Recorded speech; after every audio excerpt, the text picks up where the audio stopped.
Good morning to all of you students.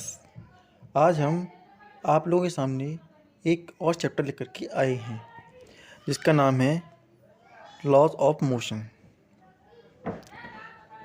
इससे पहले हमने पढ़ा था मोशन के बारे में, टाइप्स ऑफ मोशन के बारे में, velocity, acceleration and many other things के बारे में हमने जाना था। हमने जाना था इनकी यूनिट्स, डायमेंशन और स्केलर क्वांटिटीज़ होती हैं ये या वेक्टर क्वांटिटीज़ होती हैं ये, इसके बारे में हमने जाना था। अब हम जानेंगे what is the cause of that motion. In bodies के अंदर जो मोशन होता है उसका रीजन क्या होता है, किस रीजन की वजह से इन बॉडी के बीच में मोशन आता है, और इसका आंसर होता है फोर्स। तो अब हम इस फोर्स को डिफाइन करेंगे। इसके लिए एग्जांपल लेते हैं, जैसे एक फुटबॉल। जब हम फुटबॉल किक करते हैं तो उस फुटबॉल के अंदर मोशन आ जाता है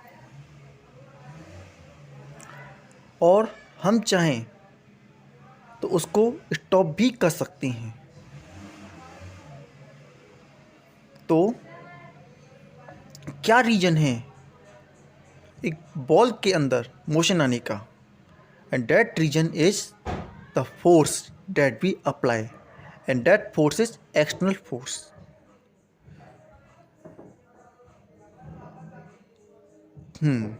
तो हम कह सकते हैं फोर्स को डिफाइन करने के लिए कि force is an external agent in the form of push and pull.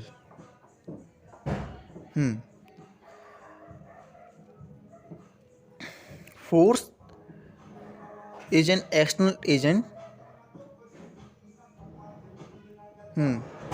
Force is defined as external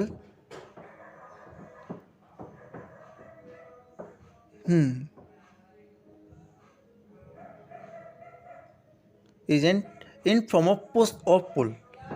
हाँ, तो फोर्स को हम एक्सटर्नल पुश और पुल की फॉर्म में डिफाइन कर सकते हैं। that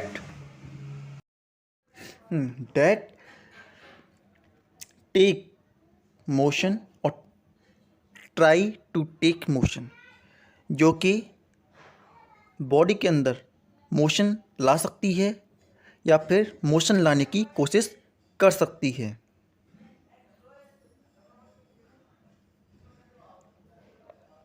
ज़रूरी नहीं है कि जो फोर्स है वो मोशन ले ही आए, हो सकता है कि वो मोशन लाए लेकिन ज़रूरी नहीं है मोशन ले भी आए।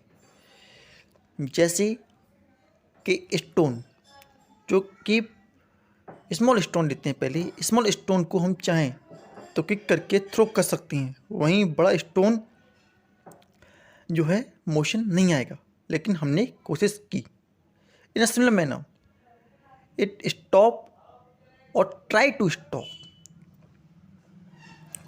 अ बॉडी। ये किसी बॉडी को स्टॉप कर सकती है और स्टॉप करने की कोशिश कर सकती है। एंड चेंज और try to change the direction. Direction को चेंज कर सकती है और डायरेक्शन को चेंज करने की कोशिश कर सकती है।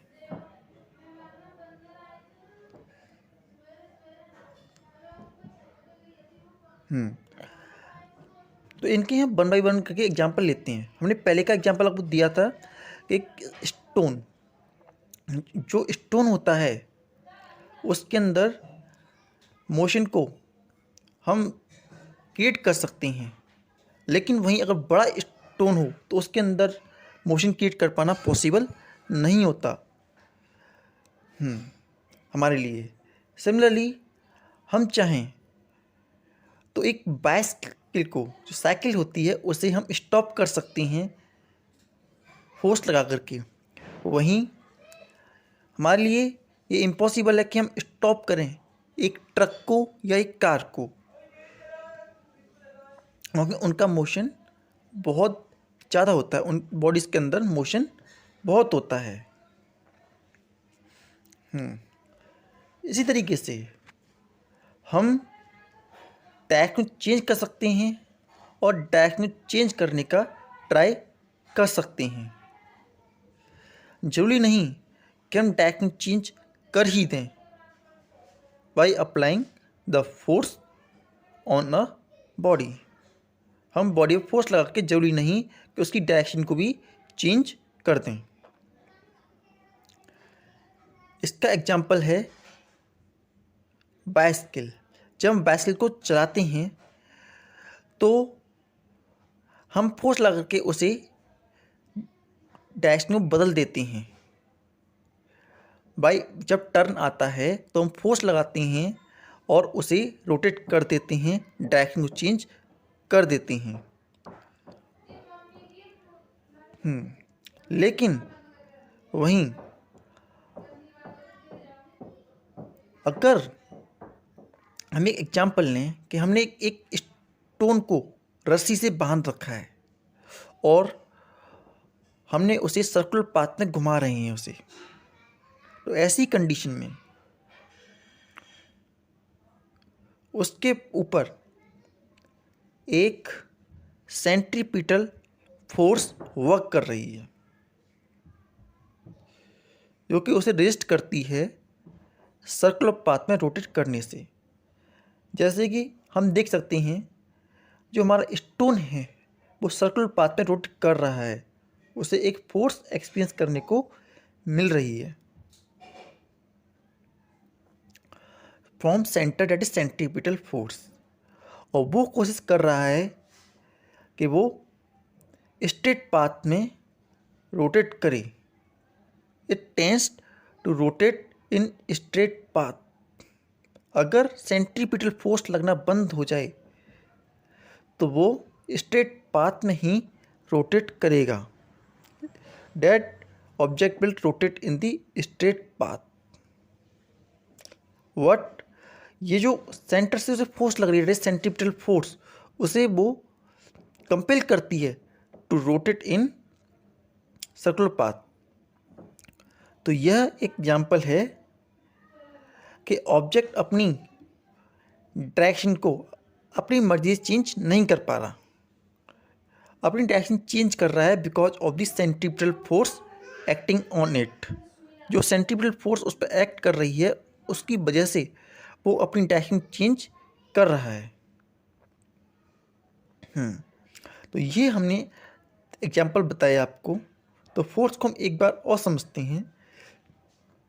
फोर्स को हमने डिफाइन किया था एक्सटर्नल पुश और पुल ऑन अ बॉडी, जो कि किसी बॉडी के अंदर मोशन ला सकती है और मोशन लाने की ट्राई कर सकती है, किसी ऑब्जेक्ट को स्टॉप कर सकती है और ट्राई टू स्टॉप कर सकता है, और साथ साथ चेंज कर सकता है और चेंज करने की कोशिश कर सकता है।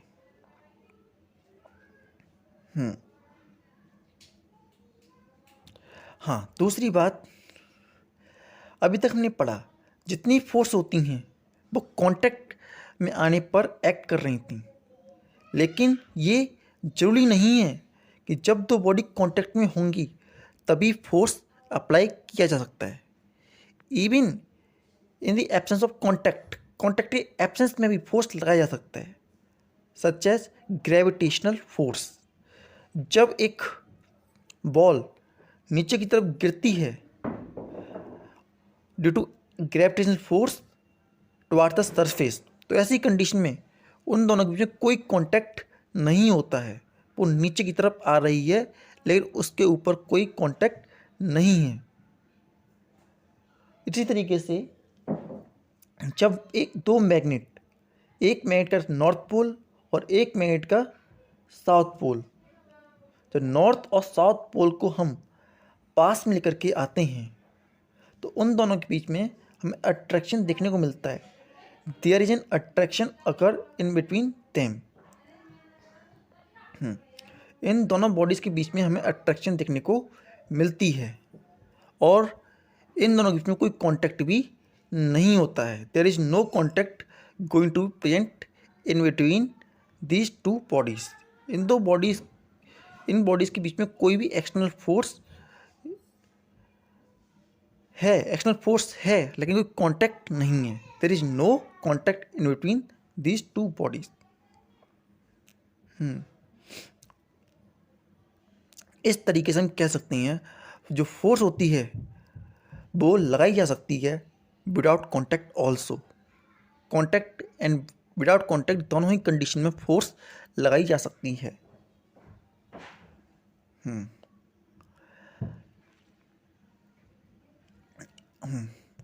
अब हम बात करते हैं एक ग्रेट फिलोसोफर अरिस्टोटल की। उन्होंने अपनी एक फिलॉसफी दी थी। उनके अकॉर्डिंग अगर कोई एक्सटर्नल फोर्स बॉडी पर वर्क करती है तभी उस बॉडी के अंदर मोशन आ सकता है। तो उन्होंने कहा था कि जब तक हम कोई एक्सटर्नल फोर्स नहीं लगाएंगे किसी ऑब्जेक्ट के ऊपर तो उसके अंदर मोशन नहीं होगा। तो कहा जा सकता है external force is required to take the motion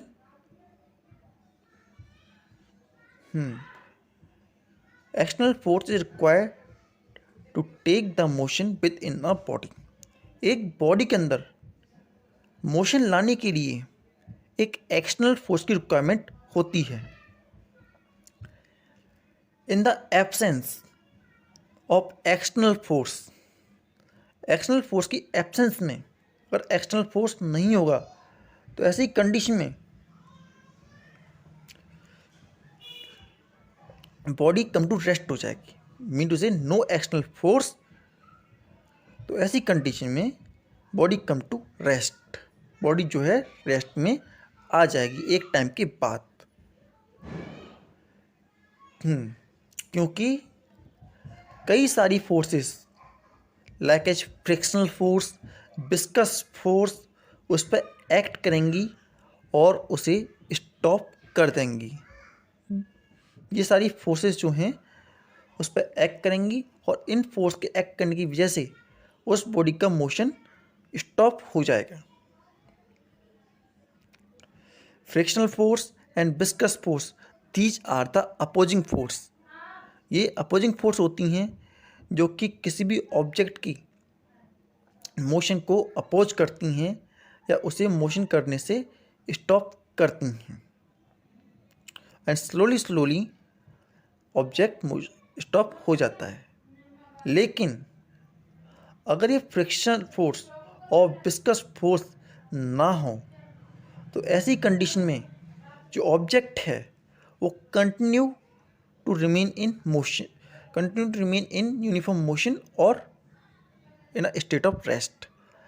अगर कोई एक्सटर्नल फोर्स नहीं लग रही है, मेरे से एक्सटर्नल फ्रिक्शनल फोर्स नहीं है, विस्कस फोर्स नहीं है, फ्रिक्शन लेस है, तो ऐसी कंडीशन में जो ऑब्जेक्ट है वो कंटिन्यूस मोशन में रहेगा या फिर रेस्ट की कंडीशन में है तो रेस्ट में रहेगा।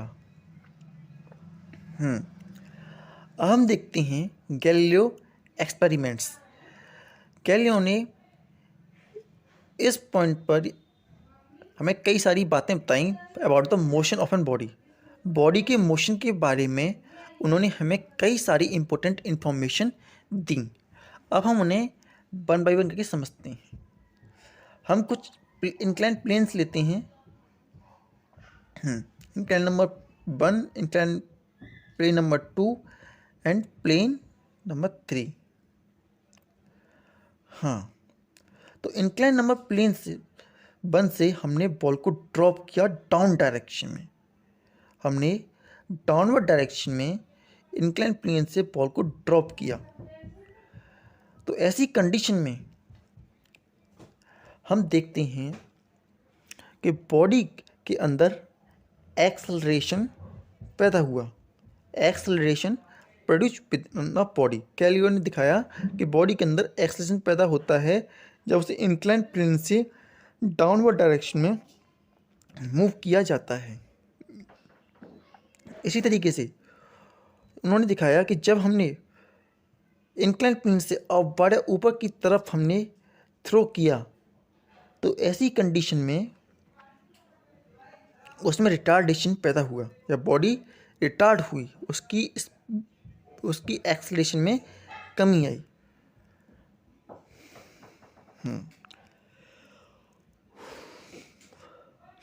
वहीं अगर हमने उसे प्लेन पर रखा या प्लेन पर मोशन कराया तो ऐसी कंडीशन में वो यूनिफॉर्म मोशन के साथ उस बॉडी के अंदर मोशन देखने को मिलता है।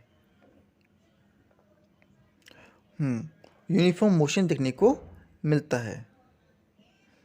इस तरीके से हमने 3 कंडीशंस देखे कि जब हम उसे इंक्लाइन प्लेन से डाउनवर्ड डायरेक्शन में जाते हैं तो उसमें एक्सेलेरेशन पैदा होता है, और अप ले जाते हैं तो उसमें रिटार्डेशन पैदा होता है, और वहीं यूनिफॉर्म मोशन पैदा होता है जब वो प्लेन पर मोशन करती है। प्लेन पर मोशन करती है तो इसी तरीके से कुछ और हम देखते हैं।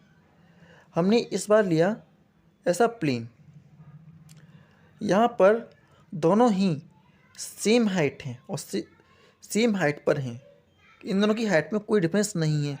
तो हमने यहाँ से बॉल को ड्रॉप किया।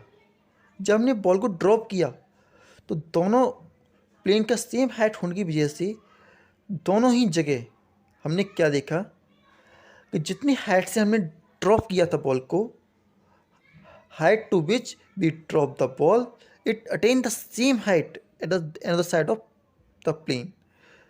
जितना हाइट उसने स्टार्टिंग इनिशियल था उतना ही हाइट एच उसका सेकंड साइड पे भी था जब वो मोशन करते हुए आगे गया तब, और जब मोशन करके वो लौटा तब भी उसने सेम हाइट को अटेन किया।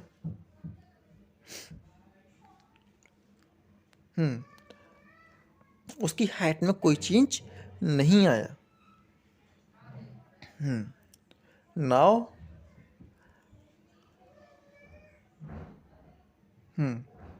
अब हम क्या करेंगे, अब हमने प्लेन लिया, उसका स्लोप थोड़ा सा डाउन कर दिया, हमने स्लोप को थोड़ा सा नीचे की तरफ कर दिया, और जब हमने बॉल को ड्रॉप किया या बॉल को मूव कराया तो ऐसी कंडीशन में जो बॉल थी उसने कुछ ज़्यादा हाइट को अटेन किया। The ball attain the more height than earlier. जो अर्लियर बॉल ने हाइट अटेन की थी उससे ज़्यादा हाइट बॉल ने अटेन की। Ball attain more height than first case, जब हमने उसका इंक्लाइन प्लेन बढ़ा दिया। इसी तरीके से हमने जब उसे बिल्कुल स्ट्रेट कर दिया ऑन अ फ्रिक्शनलेस पुली, तो ऐसी कंडीशन में वो बिना किसी स्टॉपेज के फ्रिक्शनलेस प्लेन पर कंटिन्यू टू मोशन रही बिना स्टॉप हुए for the infinite period of time के लिए।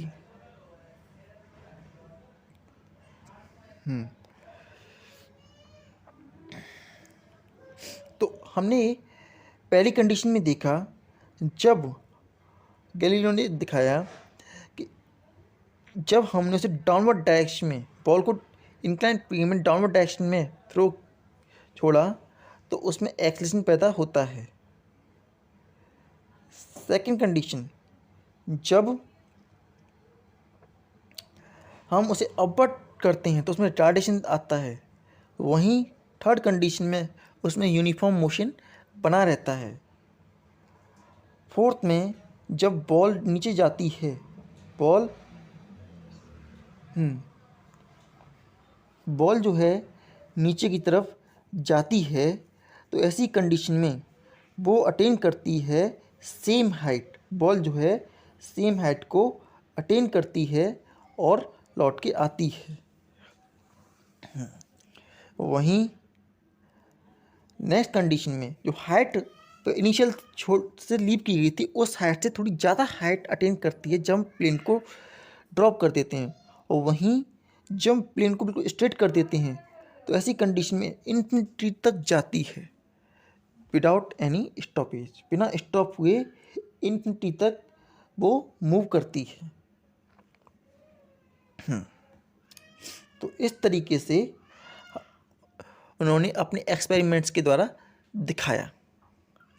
तो उन्होंने ये समझाने की कोशिश की कि अगर body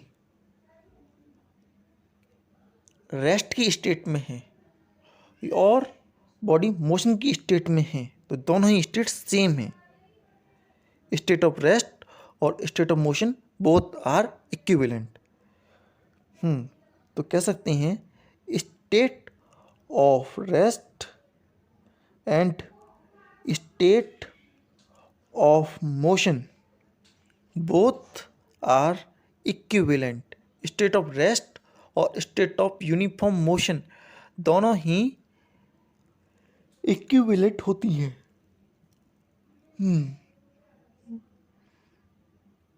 state of rest and state of uniform motion both are equivalent और सेम, दोनों ही इक्विवेलेंट होती हैं और सेम होती हैं। क्यों? क्योंकि दोनों ही कंडीशन में जो एक्सटर्नल फोर्स लग रही है, दोनों ही कंडीशन में जो एक्सटर्नल फोर्स लग रही है बॉडी के ऊपर वो जीरो है, और एक्सटर्नल नेट फोर्स जो लग रही है वो जीरो के बराबर है। तो स्टेट ऑफ रेस्ट में भी जीरो है क्योंकि बॉडी रेस्ट की कंडीशन में है तो उसमें कोई मोशन नहीं है। वहीं यूनिफॉर्म मोशन में कोई चेंज नहीं आ रहा है तो मीटर से कोई फोर्स नहीं लग रही है, एक्सेलरेशन नहीं है, कोई स्पीड में चेंज नहीं आता, एक्सेलरेशन नहीं है, एक्सेलरेशन नहीं है तो कोई भी मोशन नहीं है। तो दोनों ही कंडीशन में नेट एक्सटर्नल फोर्स जो है वो जीरो के बराबर है। Net external force is equal to zero, so both the state are same.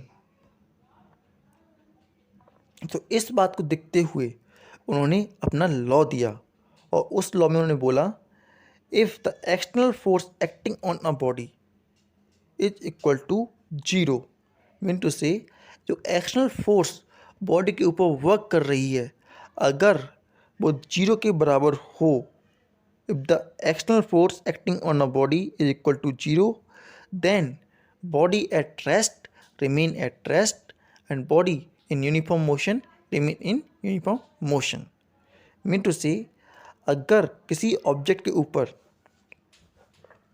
External force जो वर्क कर रही है उसका नेट जीरो है तो ऐसी कंडीशन में जो बॉडी रेस्ट में है वो रेस्ट में रहेगी और जो बॉडी मोशन में है वो बॉडी मोशन में रहेगी। और वो प्रॉपर्टी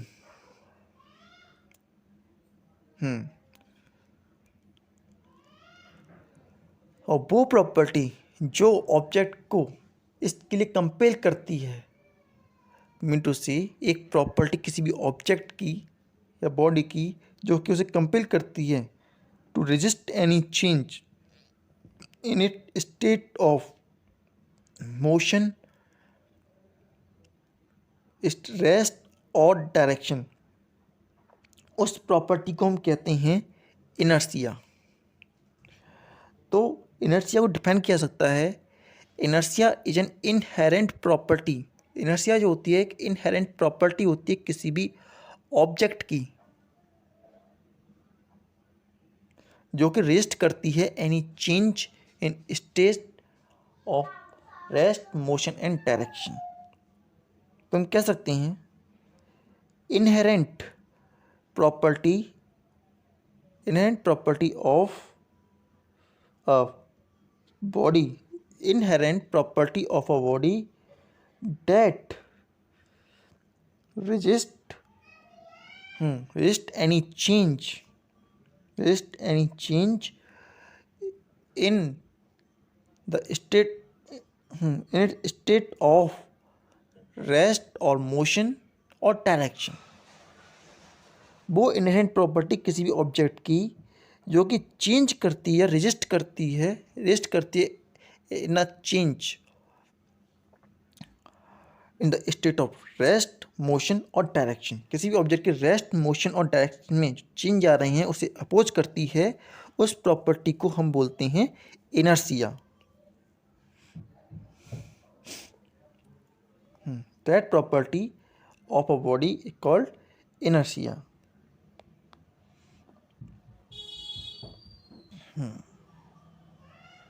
इसमें डायरेक्शन भी काउंट होगा, क्योंकि डायरेक्शन को भी रिजिस्ट करती है एक body. Now move to next topic, that is momentum. क्या होता है मोमेंटम, अब हम समझेंगे। मोमेंटम, तो momentum is defined as product of mass and velocity. Momentum को डिफाइन किया जा सकता है as a product of mass and velocity. Mass and velocity के प्रोडक्ट को हम मोमेंटम कहते हैं।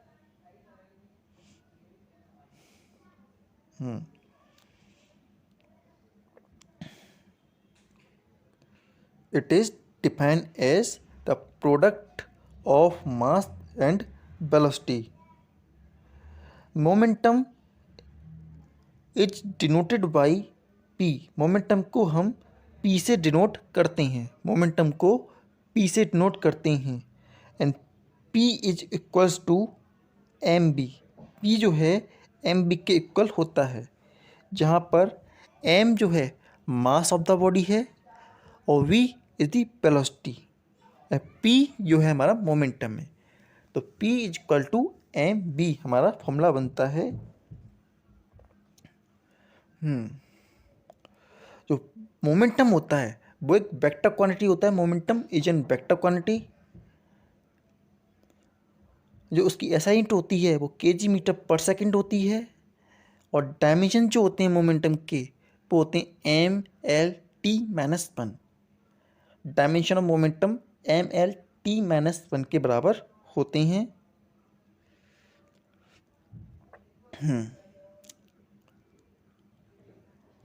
तो एक बार और समझते हैं। मोमेंटम जो होता है प्रोडक्ट होता है मास एंड वेलोसिटी का, और उसका formula P equal to M B होता है। मोमेंटम वेक्टर क्वांटिटी होता है, SI unit kg metre per second होती है, डायमेंशंस के M L T minus one होता है। नाउ फॉर्मूले से पता चलता है मोमेंटम जो होता है डायरेक्टली प्रोपोर्शनल होता है मास ऑफ द बॉडी के। अगर किसी बॉडी का मास होगा तो उसका मोमेंटम भी ज़्यादा होगा for the same velocity. For example, एक कार और एक ट्रक। जो कार होती है उसे रोकना आसान होता है as compare to truck, with as both are moving with same velocity. दोनों ही सेम वेलोसिटी से मूव कर रहे हैं, इवन देन हम कार को रोक सकते हैं, लेकिन ट्रक को हमें रोकने के लिए ज़्यादा फोर्स लगानी पड़ेगी। दूसरा, जो मोमेंटम होता है वो डायरेक्टली प्रोपोर्शनल होता है वेलोसिटी के। अगर किसी ऑब्जेक्ट की वेलोसिटी बहुत ज़्यादा है, लाइक एज बुलेट की स्पीड बहुत ज़्यादा है, तो वो बॉल में होल कर सकती है और पर्सन को इंजर भी कर सकती है। लेकिन वहीं अगर उसकी स्पीड कम हो तो ऐसी कंडीशन में वो हमें ज़्यादा इंजरी या हमें ज़्यादा इंजर नहीं करेगी। Why? Because its speed is less और momentum is directly proportional to velocity, और वेलोसिटी कम हुई तो मोमेंटम भी ऑटोमेटिकली कम हो गया। तो इस तरीके से हम कह सकते हैं जो मोमेंटम होता है मास और वेलोसिटी दोनों पर डिपेंड करता है।